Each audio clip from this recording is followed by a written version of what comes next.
welcome to Colleagues Getting Coffee in the Van. I am here in the van today with Paul Kinkaid. And I'm delighted to be here. Hello. Hey. Welcome. What do you think of Bert? Bert is impressive. Bert's impressive. Bit low on the ceiling, but other than that, Not designed it's for all tall good. people. No. Cool. So, Paul, what are we talking about today? We're talking about purpose. Purpose. And tell us more about it. What is it?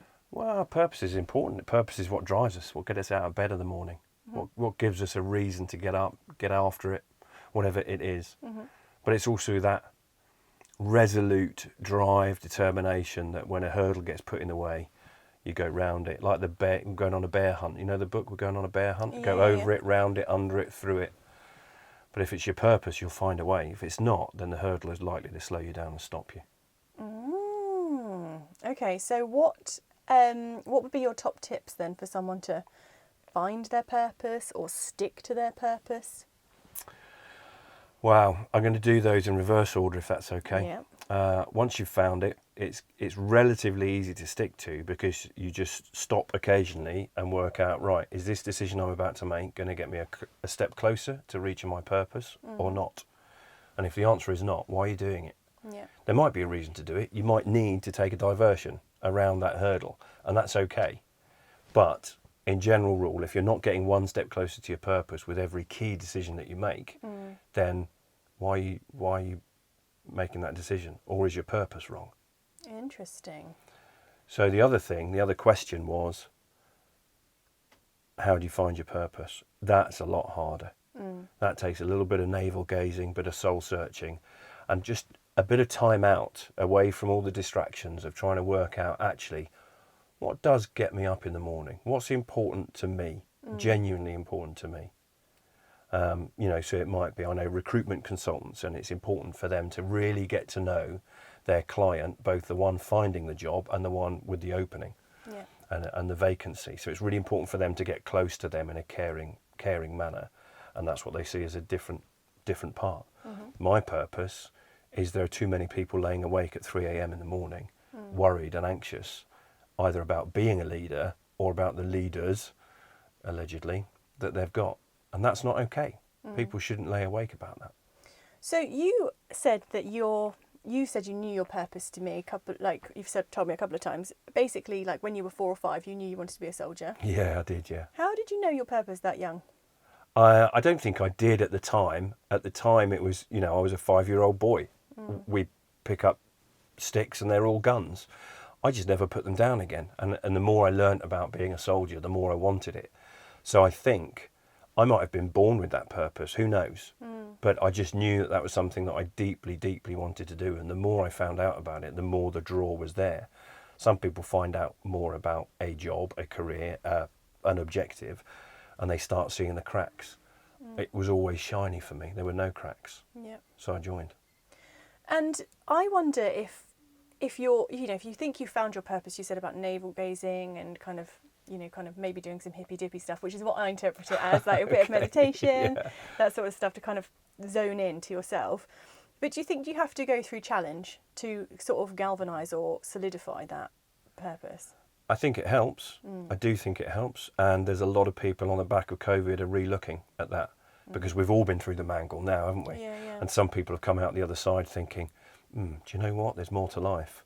So that 9-to-5 job that you wanted in the city doesn't have that draw and appeal anymore. So the purpose has got a crack. Yeah. So there are external factors, I think, as well that affect our purpose, that some of which are beyond our control.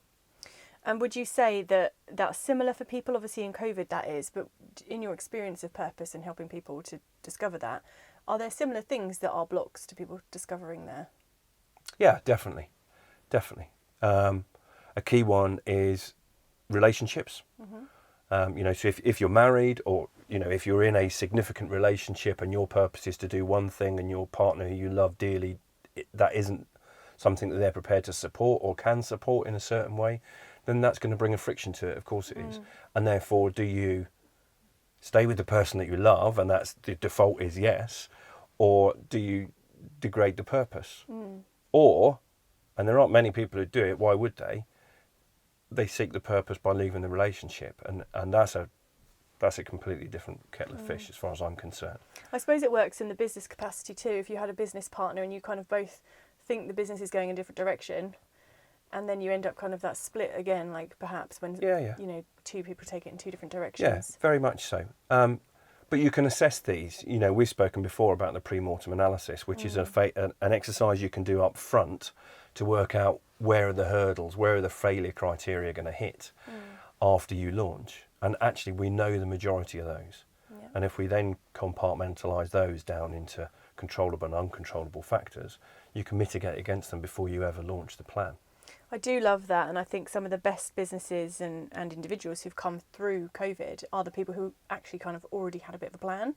They didn't know necessarily that it was going to happen, but they'd already planned for X, Y, Z scenario. I think you said you had a client actually that you'd helped that had a plan. Yeah, bizarrely we went through the process I've just spoken about.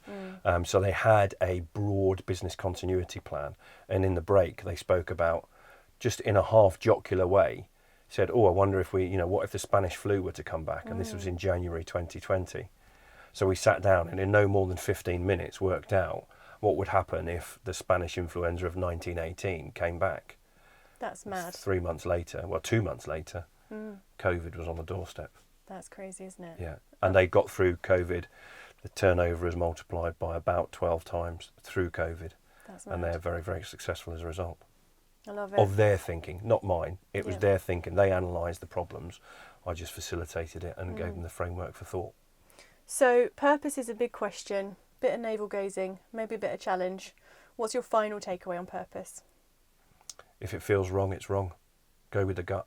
If it feels right, it is right, but still stop every now and again to check that it is right and that you're not being complacent. Yeah. So periodically stop and check, am I still on track? And if you are, go with it, go with the gut. Yeah, always gut feeling, isn't it? Even in business, actually, yeah, always gut instinct. Predominantly. If it feels wrong, it's wrong. And if it looks like a duck and quacks like a duck, it's a duck. And on that note, thank you for joining me in the van. Thanks very much. I'll do a roof extension next time for you. No need. I bend in the middle, it's okay. Oh, excellent. And that's it. Thanks for joining us for Colleagues Getting Coffee in the Van. There you go. That was all right, mate. It's all right. Hopefully